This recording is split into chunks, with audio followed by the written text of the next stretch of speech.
Now, we need to pay attention to these three things that Paul speaks about. Who is a slave in the Greco-Roman household? A slave could have been an elderly person, a person not like a slave maybe in our tradition. He could be a very responsible person. He could be an accountant. He could be a teacher. He could be somebody quite responsible. But in Paul's language, that person, the slave, the difference was that he could never change his status. He would be at that status for life. The slave was the person whose status never changed. That was the slave. So if he was a slave, once he was bought as a slave or captured in war and was a slave, he remained a slave. Well, in some circumstances, his master could give him freedom, but otherwise, his status didn't change. No matter how much he grew, no matter what age he attained, even if he was 70 years, he was still a slave. His status would never change. The second person in the Greco-Roman household would be the child. And when Paul says that we have been given the spirit of sonship, he says we are able to cry out, Abba, Father. What does that mean? When Paul says Abba, Father, that we cry out, Abba, Father, that is the cry, in fact, of a child, but not an adult child. That is an infant. That's a little child who can only call his father Abba, like we call Dada or Papa. That's a small little child.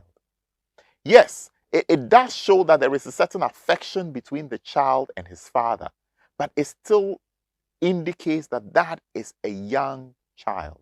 You cannot entrust responsibility to that child.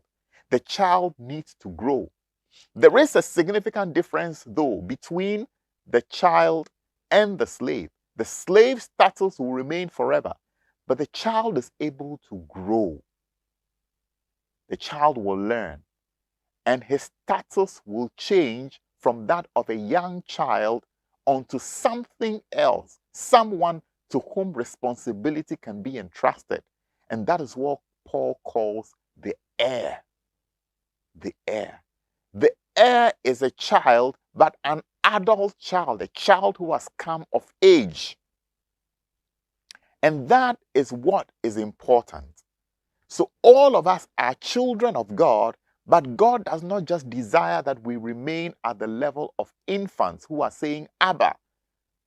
God wants us to grow up into heirs, those to whom he can entrust the works of his kingdom, those who can take responsibility in his household.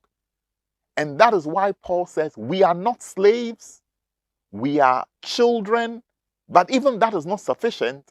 We should become heirs, adult children, responsible children to whom God can entrust his work. So that is what Paul is saying in his letter to the Romans.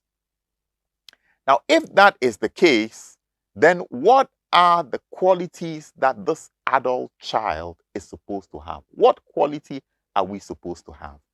Now, let me give you a mnemonic and an acronym for the word child.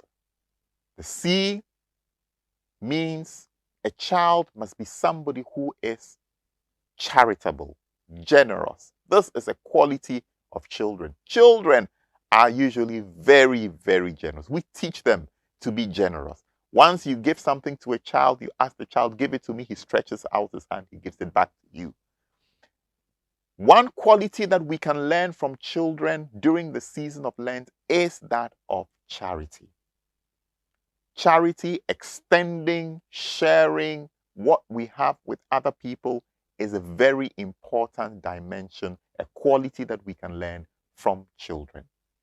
The second quality that we can learn from the child is that of humility. The H in child should remind us that children are humble. Children are humble. They have no airs. They are very humble. They are down to earth. They will listen. They will obey. That is the second quality that we can learn from children during the season of Lent. We have to learn the virtue of humility. The third quality that we can learn from the child, the I, is innocence. Children are innocent. They are pure of heart. In fact, that's why Jesus says, "Blessed are the pure of heart, for they shall see God." Children are innocent. They are pure of heart. And during the season of Lent, this is another quality that we are trying to develop. Purity of heart, innocence of heart. We want to return to that virtue.